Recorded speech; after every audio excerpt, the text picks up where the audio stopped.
ਵਿੱਚ ਲੰਘਿਆ ਪੂਰਾ ਸਾਲ ਮੇਰਾ ਚੜ੍ਹਦੇ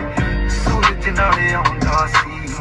ਖਿਆਲ ਤੇਰਾ ਨਾ ਸ਼ੱਕ ਹੋਇਆ ਕਿ ਦੁਨੀਆ ਆਉਣ ਪੈਣਗੀਆਂ